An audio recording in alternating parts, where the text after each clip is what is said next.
ਵਾਹਿਗੁਰੂ ਜੀ ਕਾ ਖਾਲਸਾ ਵਾਹਿਗੁਰੂ ਜੀ ਕੀ ਫਤਿਹ। मैं ਤੁਹਾਡੀ ਹੋਸਟ ਨੀਲਮ ਕੌਰ ਤੇ मैं TV 84 ਦੇ ਸਾਰੇ ਦਰਸ਼ਕਾਂ ਦਾ ਦਿਲੀ ਸਵਾਗਤ ਕਰਦੀ ਹਾਂ ਪ੍ਰੋਗਰਾਮ ਸੱਚੋ ਸੱਚ ਵਿੱਚ। ਰੋਜ਼ਾਨਾ ਦੀ ਤਰ੍ਹਾਂ ਤੁਹਾਡੇ ਤੇ ਸਾਡੇ ਹਰਮਨ ਪਿਆਰੇ ਡਾਕਟਰ ਅਮਰਜੀਤ ਸਿੰਘ ਮੇਰੇ ਨਾਲ ਬੈਠੇ ਹੋਏ ਨੇ। ਆਓ ਨਾਲ ਮਿਲ ਕੇ ਪ੍ਰੋਗਰਾਮ ਸ਼ੁਰੂ ਕਰਦੇ ਹਾਂ। ਜੀ ਡਾਕਟਰ ਸਾਹਿਬ welcome to our show. Thank you ਜੀ ਜੀ ਡਾਕਟਰ ਸਾਹਿਬ। हाँ जी, ਇਸ ਤੋਂ ਪਹਿਲਾਂ ਕਿ ਤੁਸੀਂ ਰੂਟੀਨ ਦੇ ਵਿੱਚ ਈਮੇਲਸ ਪੜ੍ਹਨ ਦਾ ਸਿਲਸਿਲਾ ਸ਼ੁਰੂ ਕਰੋ, ਜੀ ਅੱਜ ਅਸੀਂ ਬੜੇ ਦੁਖਤ ਹਿਰਦੇ ਨਾਲ ਆਪਣੇ ਦਰਸ਼ਕਾਂ ਨੂੰ ਇਹ ਖਬਰ ਦੱਸ ਰਹੇ ਹਾਂ ਕਿ ਟੋਰਾਂਟੋ ਵਿੱਚ ਰਹਿੰਦੇ ਪ੍ਰੋਫੈਸਰ ਉਦੈ ਸਿੰਘ, ਜਿਹੜੇ ਕਿ ਖਾਲਿਸਤਾਨ ਸੰਘਰਸ਼ ਦੇ ਇੱਕ ਪਿਲਰ ਸਨ ਔਰ ਲਗਭਗ 88 ਸਾਲ ਉਹਨਾਂ ਨੇ ਉਮਰ ਭੋਗੀ ਹੈ, ਪਰ ਉਹਨਾਂ ਦਾ ਹਰ ਪਲ ਜਿਹੜਾ ਹੈ ਉਹ ਪੰਥ ਨੂੰ ਸਮਰਪਿਤ ਸੀ। ਉਹ ਬੀਤੇ ਸ਼ੁੱਕਰਵਾਰ ਚੜ੍ਹਾਈ ਕਰ ਗਏ ਨੇ ਜੀ ਤੇ ਅੱਜ ਹੀ ਉਹਨਾਂ ਦਾ ਸੰਸਕਾਰ ਜਿਹੜਾ ਹੈ ਖਾਲਿਸਤਾਨ ਦੇ ਝੰਡੇ ਦੇ ਵਿੱਚ ਦੁਸ਼ਾਲੇ ਦਾ ਚ ਲਪੇਟ ਕੇ ਉਹਨਾਂ ਦੀ ਮ੍ਰਿਤਕ ਦੇਹ ਨੂੰ ਉਹਨਾਂ ਦਾ ਸੰਸਕਾਰ ਕੀਤਾ ਗਿਆ ਜੀ। ਸੋ ਅਸੀਂ ਸਮਝਦੇ ਹਾਂ ਕਿ ਜਿਹੜੇ ਸਾਡੇ ਇਸ ਰਸਤੇ ਦੇ ਪਾਂਧੀ ਨੇ ਔਰ ਖ਼ਾਸ ਤੌਰ ਤੇ ਜਿਵੇਂ ਪ੍ਰੋਫੈਸਰ ਉਦੈ ਸਿੰਘ ਜੀ, ਕਦੇ ਖਾਲਸਾ ਕਾਲਜ ਜਲੰਧਰ ਦੇ ਵਿੱਚ ਮੈਥਮੈਟਿਕਸ ਦੇ ਪ੍ਰੋਫੈਸਰ ਸਨ, ਇਹਨਾਂ ਨੂੰ ਭਾਈ ਰਣਧੀਰ ਸਿੰਘ ਜੀ ਦੇ ਨਾਲ ਜਿਹੜਾ ਹੈ ਕੀਰਤਨ ਸਮਾਗਮਾਂ 'ਚ ਆਨੰਦ ਲੈਣ ਦਾ ਮੌਕਾ ਮਿਲਿਆ ਔਰ ਜੀਵਨ ਜਿਹੜਾ ਹੈ ਇਹਨਾਂ ਦਾ ਪੂਰਾ ਗੁਰਸਿੱਖੀ ਰੰਗ ਵਿੱਚ ਰੰਗਿਆ ਹੋਇਆ ਸੀ ਜੀ।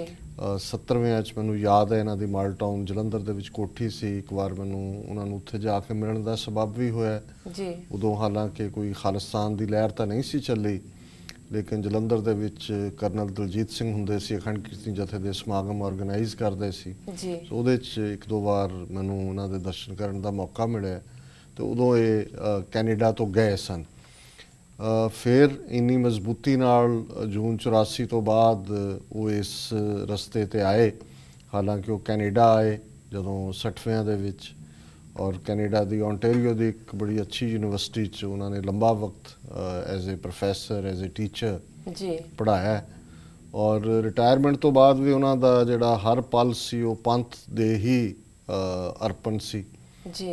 ਜੂਨ 84 ਤੋਂ ਬਾਅਦ ਉਹਨਾਂ ਨੇ ਥਾਂ ਜਾ ਕੇ ਹਰ ਮੁਲਕ 'ਚ ਜਾ ਕੇ ਬੜੀ ਦਲੇਰੀ ਧੜੱਲੇ ਨਾਲ ਸਿੱਖੀ ਦੀ ਖਾਲਿਸਤਾਨ ਦੀ ਗੱਲ ਕੀਤੀ ਜੀ। ਜੇ ਫੰਡ ਰੇਜ਼ਿੰਗਸ ਨੇ ਤੇ ਜਿਹੜੀਆਂ ਸ਼ਹੀਦ ਪਰਿਵਾਰਾਂ ਲਈ ਜਾਂ ਸੰਘਰਸ਼ ਵਿੱਚ ਜਿਹੜੇ ਲੱਗੇ ਵੀਰ ਭੈਣਾਂ ਨੇ ਉਹਨਾਂ ਦੀ ਮਦਦ ਦੇ ਲਈ ਕਾਫੀ ਲੰਬੀ ਉਹਨਾਂ ਦੀ ਘਾਲਣਾ ਰਹੀ ਹੈ ਜੀ। ਔਰ ਮੈਂ ਸਮਝਦਾ ਵੀ ਬੇਸ਼ੱਕ ਅੱਜ ਅਸੀਂ ਵੀ ਉਸ ਜਿਹੜੀ ਜ਼ਿੰਦਗੀ ਦੀ ਸੜਕ ਦੇ ਅਖੀਰਲੇ ਐਗਜ਼ਿਟ ਦੇ ਨੇੜੇ ਤੇੜੇ ਹੀ ਹੈ। ਸਾਡਾ ਉਮਰ ਵਾਲਾ ਜਿਹੜਾ ਬਲਾਕ ਹੈ ਔਰ ਅਕਸਰ ਇੱਦਾਂ ਦੇ ਮੌਕੇ ਸ਼ਬਦ ਪੜ੍ਹਿਆ ਜਾਂਦਾ ਹੈ ਕਿ ਸਾਹਿਬ ਸੰਭਾਲੇ ਪੰਧ ਨਿਹਾਲੇ ਅਸਾਂ ਵੀ ਉੱਥੇ ਜਾਣਾ, ਇਹ ਅਲਟੀਮੇਟ ਡੈਸਟਨੀ ਹੈ ਜੀ। ਪਰ ਜਿਹੜੇ ਤੁਹਾਡੇ ਲਈ ਪ੍ਰੇਰਨਾ ਸਰੋਤ ਰਹੇ ਹੋਣ ਉਹਨਾਂ ਦਾ ਜਾਣਾ ਸੱਚਮੁੱਚ ਇੱਕ ਦੁੱਖ ਦਾ ਕਾਰਨ ਵੀ ਹੁੰਦਾ ਜੀ। ਔਰ ਮੈਨੂੰ ਇੱਥੇ ਵੀ ਉਹਨਾਂ ਦੇ ਨਾਲ ਜਿਹੜਾ ਹੈ ਇੱਕ ਵਾਰ ਸਰੀ ਇੱਕ ਰੇਡੀਓ ਦੇ ਉੱਤੇ ਹੱਸਦਾ ਪੰਜਾਬ ਜੀ, ਮੈਂ ਜਦੋਂ ਮੇਰਾ ਰੈਗੂਲਰ ਟਾਕ ਸ਼ੋ ਹੁੰਦਾ ਸੀ ਤੇ ਉਹਨਾਂ ਦੀ ਕਾਲ ਆਈ ਕਿ ਜੀ ਮੈਂ ਉਦੈ ਸਿੰਘ ਬੋਲਦਾ। ਇੱਕ ਵਾਰ ਤਾਂ ਉਹਨਾਂ ਤੋਂ ਖੌਫ ਵੀ ਲੱਗਦਾ ਸੀ ਕਿਉਂਕਿ ਉਹ ਇੰਨੇ ਬੇਬਾਕ ਤਰੀਕੇ ਨਾਲ ਧੱਜੀਆਂ ਉਡਾ ਦਿੰਦਾ ਸੀ ਹਰ ਇੱਕ ਦੀਆਂ ਜੀ ਜੀ, ਤੇ ਲੱਗਦਾ ਸੀ ਕਿ ਵੀ ਪਤਾ ਨਹੀਂ ਕੋਈ ਗੱਲ ਗਲਤ ਕਹੀ ਗਈ ਹੈ, ਹੁਣ ਪ੍ਰੋਫੈਸਰ ਸਾਹਿਬ ਨੇ ਜਿਹੜਾ ਹੈ ਉਹ ਖਬਰ ਲੈਣੀ ਹੈ ਜੀ। ਤੇ ਉਹਨਾਂ ਨੇ ਇਹੀ ਕਿਹਾ ਕਿ ਮੁੰਡਿਆਂ ਤੋਂ ਬਹੁਤ ਚੰਗਾ ਕੰਮ ਕਰਦਾ, ਬਸ ਇਵੇਂ ਹੀ ਲੱਗਾ ਰਹੋ ਜੀ ਜੀ। ਸੋ ਉਹਨਾਂ ਦਾ ਇਹ ਥਾਪੜਾ ਜਿਹੜਾ ਇਹ 91-92 ਦੀ ਗੱਲ ਹੈ ਜੀ। ਫਿਰ ਜਦੋਂ ਮੈਂ ਟੋਰਾਂਟੋ ਗਿਆ ਉਹਨਾਂ ਨਾਲ ਮਿਲਣ ਦਾ ਸਬਬ ਵੀ ਹੋਇਆ। ਉਹਨਾਂ ਨੇ ਲਗਭਗ 32-33 ਸਾਲ ਲਗਾਤਾਰਤਾ ਨਾਲ ਪੰਜਾਬੀ, ਉਹਨਾਂ ਦਾ ਇਹ ਸੀ ਕਿ ਵੀ ਜੇ ਬੱਚੇ ਸਾਡੇ ਪੰਜਾਬੀ ਨਹੀਂ ਪੜ੍ਹਨਗੇ ਤੇ ਗੁਰਬਾਣੀ ਕਿੱਥੋਂ ਪੜ੍ਹਨਗੇ, ਤੇ ਗੁਰਬਾਣੀ ਨਹੀਂ ਪੜ੍ਹਨਗੇ ਤੇ ਸਿੱਖ ਕਿਵੇਂ ਪੜ੍ਹਨਗੇ ਜੀ ਜੀ ਬਿਲਕੁਲ। ਸੋ ਉਹਦੇ ਲਈ ਉਹਨਾਂ ਨੇ ਇੰਨੀ ਲਗਾਤਾਰਤਾ ਦੇ ਨਾਲ ਔਰ ਇਹ ਉਹਨਾਂ ਦਾ ਦਾਅਵਾ ਵੀ ਸੀ ਔਰ ਜਿਹੜੇ ਜਦੋਂ ਹੁਣ ਉਹਨਾਂ ਦੇ ਸੰਸਕਾਰ ਬਾਰੇ ਸਾਡੇ ਸਿੰਘ ਉੱਥੋਂ ਸਾਨੂੰ ਦੱਸ ਰਹੇ ਸੀ, ਉਹ ਕਹਿੰਦੇ ਨੇ ਵੀ 3 ਜਨਰੇਸ਼ਨਾਂ ਦੇ ਲੋਕ ਜਿਹੜੇ ਨੇ ਉਹ ਉਹਨਾਂ ਨੂੰ ਸ਼ਰਧਾਂਜਲੀ ਦੇਣ ਆਏ ਸੀ। ਦਾਦਾ ਵੀ ਹੈ, ਪਿਓ ਵੀ ਹੈ, ਛੋਟੇ ਬੱਚੇ ਵੀ ਨੇ, ਕਿਉਂਕਿ ਉਹਨਾਂ ਤਿੰਨਾਂ ਨੇ ਹੀ ਉਹਨਾਂ ਤੋਂ ਪੰਜਾਬੀ ਪੜ੍ਹੀ ਹੋਈ ਹੈ ਜੀ ਜੀ। ਤੇ ਉਹਨਾਂ ਦਾ ਇਹ ਦਾਅਵਾ ਸੀ ਕਿ ਵੀ ਇਹ ਇੱਥੇ ਛੱਡ ਜਾਓ ਬੱਚਾ ਤੇ ਇੰਨੇ ਦਿਨਾਂ 'ਚ ਲਿਖਣ ਲੱਗ ਜਾਏਗਾ, ਪੜ੍ਹਨ ਲੱਗ ਜਾਏਗਾ। ਮੈਂ ਕਈ ਵਾਰੀ ਹੈਰਾਨ ਹੁੰਦਾ ਹੈ, ਵਾਸ਼ਿੰਗਟਨ ਵੀ ਅਸੀਂ ਦੇਖੇ ਨੇ ਪੰਜਾਬੀ ਸਕੂਲ ਬਣੇ ਨੇ, ਕਈ ਸਾਲਾਂ ਤੋਂ ਬੱਚੇ ਫੀਸਾਂ ਵੀ ਦੇ ਰਹੇ ਨੇ, ਜਾ ਵੀ ਰਹੇ ਨੇ, ਪਰ ਜਦੋਂ ਤੁਸੀਂ ਦੇਖਦੇ ਹੋ ਕਿ ਵੀ ਉਹ ਪਾਠ ਵੀ ਨਹੀਂ ਪ੍ਰੋਪਰਲੀ ਅੰਗਰੇਜ਼ੀ ਦੇ ਗੁਟਕੇ ਫੜੇ ਹੁੰਦੇ ਨੇ, ਰੋਮਨ ਸਕ੍ਰਿਪਟ ਵਾਲੇ ਉਹਦੇ ਤੋਂ ਪੜ੍ਹਦੇ ਨੇ। ਸੋ ਉਹਨਾਂ ਨੇ ਬੜੇ ਇਸ ਪੱਖੋਂ ਵੀ ਉਹਨਾਂ ਦਾ ਯੋਗਦਾਨ, ਔਰ ਇਹਦੇ 'ਚ ਕੋਈ ਸ਼ੱਕ ਨਹੀਂ ਹੈ ਕਿ ਜਿਹੜੇ ਸਿਧਾਂਤਕ ਇਨਸਾਨ ਹੁੰਦੇ ਨੇ ਉਹਨਾਂ ਦੀ ਜ਼ਿੰਦਗੀ ਸੌਖੀ ਨਹੀਂ ਹੁੰਦੀ ਜੀ ਜੀ। ਔਰ ਪਰਿਵਾਰ ਦੇ ਹਵਾਲੇ ਨਾਲ ਪਤਾ ਨਹੀਂ ਇਹ ਗੱਲ ਮੈਨੂੰ ਕਹਿਣੀ ਚਾਹੀਦੀ ਹੈ ਕਿ ਨਹੀਂ, ਪਰ ਜਦੋਂ ਅਸੀਂ ਉਹਨਾਂ ਨੂੰ ਇੱਕ ਟ੍ਰਿਬਿਊਟ ਦੇ ਹੀ ਰਹੇ ਹਾਂ ਕਿ ਉਹਨਾਂ ਦੇ ਸ਼ਾਇਦ 3 ਬੇਟੇ, 1 ਬੇਟੀ ਹੈ ਜੀ, ਤੇ 1 ਬੇਟੇ ਨੇ ਜਿਹੜਾ ਹੈ ਉਹ ਕੇਸ ਕਤਲ ਕਰਵਾਏ ਜੀ। ਕਾਫੀ ਸਾਲਾਂ ਦੀ ਗੱਲ ਹੈ।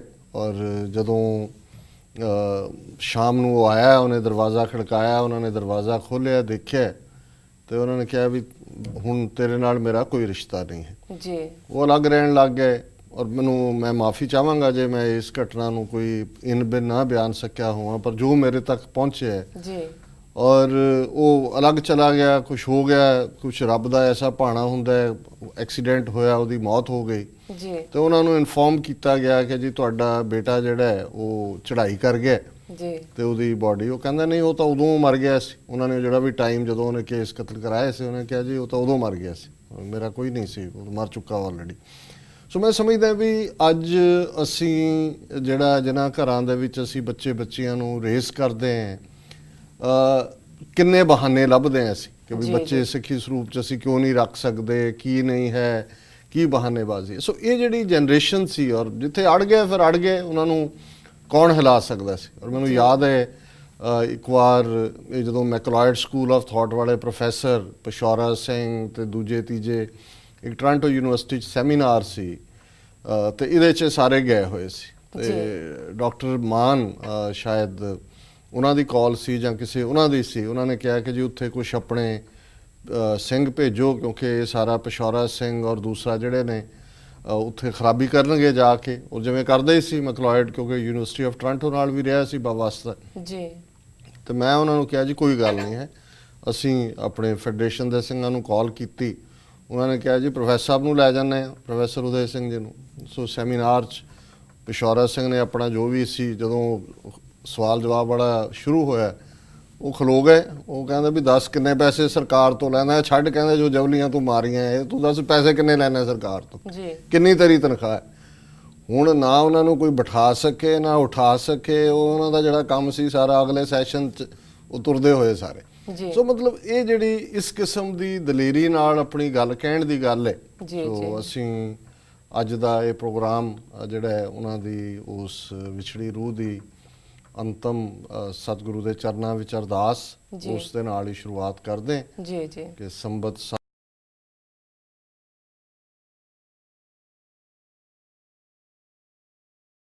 ਸਾਹਿਬ ਸਿਉ ਮੇਲ ਕਰ ਕਰ ਇਹੋ ਪਹੁੰਚਾ ਸਦੜੇ ਨਿਤ ਪਵਨ ਸਦਣ ਹਾਰਾ ਸਿਮਰਿਐ ਨਾਨਕ ਸੇ ਦੇ ਆਵਨ। ਜੀ ਜੀ ਤੁਸੀਂ ਸ਼ੁਰੂਆਤ ਕਰੋ ਜੀ ਡਾਕਟਰ ਸਾਹਿਬ। ਅੱਜ 25 ਨਵੰਬਰ 2013 10 ਮੱਘਰ ਨਾਨਕਸ਼ਾਹੀ ਸੰਮਤ 545 ਦਾ ਦਿਨ ਹੈ ਤੇ ਹੁਣ ਅਸੀਂ ਆਪਣੇ ਪ੍ਰੋਗਰਾਮ ਦੀ ਸ਼ੁਰੂਆਤ ਸਾਡੇ ਦਰਸ਼ਕਾਂ ਵੱਲੋਂ ਆਈਆਂ emails, phone messages, text messages, Facebook message ਨਾਲ ਕਰਦੇ ਹਾਂ। ਸਾਡੀ ਪਹਿਲੀ ਈਮੇਲ ਆਈ ਹੈ ਨਾਰਵੇ ਤੋਂ ਵੀਰ ਗੁਰਜੀਤ ਸਿੰਘ ਜੀ ਦੀ। ਇਹ ਲਿਖਦੇ ਹਨ, ਪਿਆਰੇ ਡਾਕਟਰ ਅਮਰਜੀਤ ਸਿੰਘ ਜੀ, ਵਾਹਿਗੁਰੂ ਜੀ ਕਾ ਖਾਲਸਾ ਵਾਹਿਗੁਰੂ ਜੀ ਕੀ ਫਤਿਹ। ਮੈਂ TED.com ਦੇ ਉੱਤੇ ਸਿੱਖੀ ਜਾਂ ਹੋਰ ਘੱਟ ਗਿਣਤੀਆਂ ਸੰਬੰਧੀ ਹੋਈ ਕੋਈ ਗੱਲਬਾਤ ਲੱਭ ਰਿਹਾ ਸੀ, ਪਰ ਮੈਨੂੰ ਇਸ ਸੰਬੰਧੀ ਬਿਲਕੁਲ ਕੁਝ ਨਹੀਂ ਮਿਲਿਆ। ਜਿਉਂ-ਜਿਉਂ ਇਲੈਕਟ੍ਰੋਨਿਕ ਮੀਡੀਆ ਮਜ਼ਬੂਤ ਤੇ ਵੱਡਾ ਹੋ ਰਿਹਾ ਹੈ, ਮੈਂ ਚਾਹਤ ਕਰਦਾ ਹਾਂ ਕਿ ਤੁਸੀਂ ਇਸ ਸੰਬੰਧੀ ਪਹਿਲ ਕਦਮੀ ਕਰਕੇ ਕੁਝ ਵਿਸ਼ਿਆਂ ਤੇ ਗੱਲਬਾਤ ਕਰੋ ਜਾਂ ਕਿਸੇ ਹੋਰ ਦੀ ਇਸ ਪੱਖੋਂ ਸੇਵਾ ਲਾਓ। ਸਿੱਖ ਮੁੱਦਿਆਂ ਸੰਬੰਧੀ ਸੰਸਾਰ ਭਰ ਵਿੱਚ ਸੁਨੇਹਾ ਪਹੁੰਚਾ ਸਕਣ ਦਾ ਇਹ ਇੱਕ ਵਧੀਆ ਜ਼ਰੀਆ ਹੋਵੇਗਾ। ਅਸੀਂ ਸਾਰਾ ਹੀ ਪਰਿਵਾਰ ਤੁਹਾਡਾ ਸੱਚੋ ਸੱਚ ਪ੍ਰੋਗਰਾਮ ਵੇਖਦੇ ਹਾਂ ਅਤੇ ਤੁਹਾਨੂੰ ਦੱਸਣਾ ਚਾਹੁੰਦੇ ਹਾਂ ਕਿ ਤੁਸੀਂ ਬਹੁਤ ਮਹਾਨ ਕੰਮ ਕਰ ਰਹੇ ਹੋ। ਗੁਰਕਿਰਪਾ ਨਾਲ ਇਸ ਨੂੰ ਜਾਰੀ ਰੱਖੋ। ਜੀ ਡਾਕਟਰ ਸਾਹਿਬ।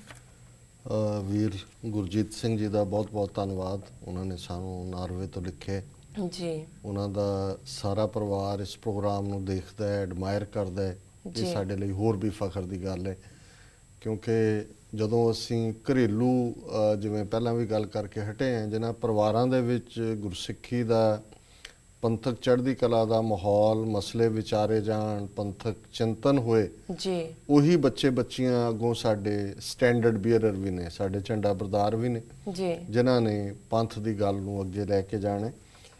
ਉਹਨਾਂ ਨੇ ਵਰਡ ਇਲੈਕਟ੍ਰੋਨਿਕ ਇਸਤੇਮਾਲ ਕੀਤਾ ਹੈ। ਮੈਂ ਪਹਿਲਾਂ ਸਮਝਿਆ ਸ਼ਾਇਦ ਇਲੈਕਟ੍ਰੋਨਿਕ ਮੀਡੀਆ ਹੈ ਜੀ, ਫਿਰ ਮੈਂ ਇਹਦਾ ਦੇਖਣਾ ਵੀ ਚਾਹਿਆ, ਚੈੱਕ ਵੀ ਕੀਤਾ ਹੈ, ਔਰ ਖਾਸ ਤੌਰ ਤੇ TED.com ਜਿਹੜਾ ਉਹਨਾਂ ਨੇ ਵੈਬਸਾਈਟ ਦਿੱਤਾ ਸੀ ਜੀ, ਔਰ ਉਹਨਾਂ ਦੀ ਗੱਲ ਬਿਲਕੁਲ ਠੀਕ ਹੈ ਵੀ ਕੋਈ ਵੀ ਜਿਹੜਾ ਸਿੱਖੀਜ਼ਮ ਜਾਂ ਈਵਨ ਜਿਹੜੀ ਟਿਰਨੀ ਹੈ ਇੰਡੀਅਨ ਸਿਸਟਮ ਦੀ, ਇਹਦੇ ਬਾਰੇ ਕੁਝ ਵੀ ਨਹੀਂ ਹੈ ਜੀ।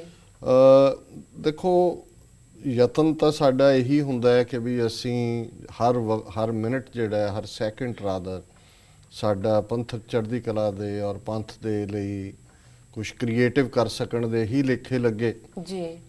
ਕੁਝ ਚੀਜ਼ਾਂ ਜਿਵੇਂ ਟੀਵੀ 84 ਦੇ ਹਵਾਲੇ ਨਾਲ ਇਸ ਨੇ ਕਾਫੀ ਸਾਡਾ ਟਾਈਮ ਵੀ ਲਿਆ, ਪਰ ਚਲੋ ਸਾਡੇ ਵੀਰ ਭੈਣਾਂ ਤੱਕ ਸੁਨੇਹਾ ਪਹੁੰਚਦਾ, ਸਾਨੂੰ ਖੁਸ਼ੀ ਵੀ ਹੈ ਜੀ। ਪਰ ਮੈਂ ਸਰਟਨਲੀ ਇਸ ਲਾਈਨ ਦੇ ਉੱਤੇ ਕੁਛ ਨਾ ਕੁਛ ਕੰਮ ਕਰਨ ਦਾ ਯਤਨ ਕਰਾਂਗਾ ਜੀ। ਜੇ ਮੈਂ ਆਪ ਨਾ ਵੀ ਕਰ ਸਕਿਆ ਤੇ ਜ਼ਰੂਰ ਇਸ ਗੱਲ ਦਾ ਯਤਨ ਕਰਾਂਗੇ ਜੀ ਕਿ ਕੁਛ ਨਾ ਕੁਛ ਜਿਹੜਾ ਹੈ ਇਸ ਲਾਈਨ, ਕਿਉਂਕਿ ਇਹ ਇੰਨੀ ਤੇਜ਼ੀ ਨਾਲ ਇਹ ਵੀ ਸਾਰਾ ਸੋਸ਼ਲ ਮੀਡੀਆ ਦਾ ਹਿੱਸਾ ਹੈ ਕਿ ਇਸ ਦੀ ਬਹੁਤ ਅਹਿਮੀਅਤ ਹੈ ਔਰ ਉੱਥੇ ਜਿਹੜੇ ਵੀ ਟੌਪਿਕਸ ਦੇ ਉੱਤੇ ਲੈਕਚਰਸ ਨੇ ਉਹਦੇ ਤੇ ਲੱਖ 1.5 ਲੱਖ ਜਿਹੜੇ ਨੇ ਵਿਊਅਰ ਨੇ, ਉਹਨਾਂ ਤੇ ਸੈਂਕੜਿਆਂ ਕਮੈਂਟਸ ਨੇ ਜੀ। ਸੋ ਜਿਹੜਾ ਅਰਾਊਂਡ ਦਾ ਵਰਲਡ ਦੁਨੀਆ ਤੱਕ ਆਪਣਾ ਮੈਸੇਜ ਦੇਣ ਲਈ, ਔਰ ਇਹ ਵੀ ਨਹੀਂ ਹੈ ਕਿ ਕੋਈ ਬਹੁਤ ਕੋਈ ਖਰਚੀਲੇ ਕੰਮ ਨੇ ਜੀ। ਲੇਕਿਨ ਸਮਹਾਉ ਕੌਮੀ ਤੌਰ ਤੇ ਜਿਨ੍ਹਾਂ ਦੇ ਕੋਲ ਸਮਰੱਥਾ ਹੈ, ਵਕਤ ਹੈ, ਯੂਨੀਵਰਸਿਟੀਆਂ 'ਚ ਬੈਠੇ ਨੇ, ਉਹ ਤਾਂ ਜਿਵੇਂ ਪਹਿਲਾਂ ਹੀ ਅਸੀਂ ਗੱਲ ਕਰਕੇ ਹਟੇ ਜੀ ਕਿ ਸਵੀਟ ਚੇਅਰਸ ਟਰਨਡ ਸਾਵਰ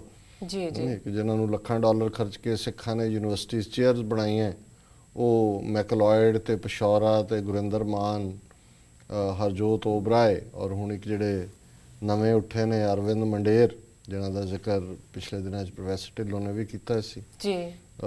ਇਹ ਉਸ ਡਿਸਸਰਵਿਸ ਨੂੰ ਕਰ ਰਹੇ ਨੇ। ਸੋ ਅਸੀਂ ਆਪਣੇ ਸੀਮਤ ਸਮੇਂ, ਸੀਮਤ ਸਾਧਨਾਂ ਦੇ ਨਾਲ ਕੁਝ ਕਰਨ ਦਾ ਯਤਨ ਤਾਂ ਜ਼ਰੂਰ ਕਰਦੇ ਹਾਂ ਜੀ। ਤੇ ਇਸ ਪੱਖੋਂ ਵੀ ਅਸੀਂ ਜ਼ਰੂਰ ਕੋਈ ਨਾ ਕੋਈ ਪੇਸ਼ਕਦਮੀ ਦੀ ਕੋਸ਼ਿਸ਼ ਕਰਾਂਗੇ। ਜੀ ਡਾਕਟਰ ਧੰਨਵਾਦ ਵੀਰ ਗੁਰਜੀਤ ਸਿੰਘ ਜੀ ਦਾ। ਜੀ ਡਾਕਟਰ ਸਾਹਿਬ, ਹੁਣ ਵੇਲਾ ਹੋ ਗਿਆ ਬ੍ਰੇਕ ਤੇ ਜਾਣ ਦਾ। ਵੀਅਰਸ, ਈਮੇਲ ਦਾ ਸਿਲਸਿਲਾ ਇਸ ਤਰ੍ਹਾਂ ਚੱਲਦਾ ਰਹੇਗਾ। ਮਿਲਦੇ ਹਾਂ ਛੋਟੇ ਬ੍ਰੇਕ ਤੋਂ ਬਾਅਦ।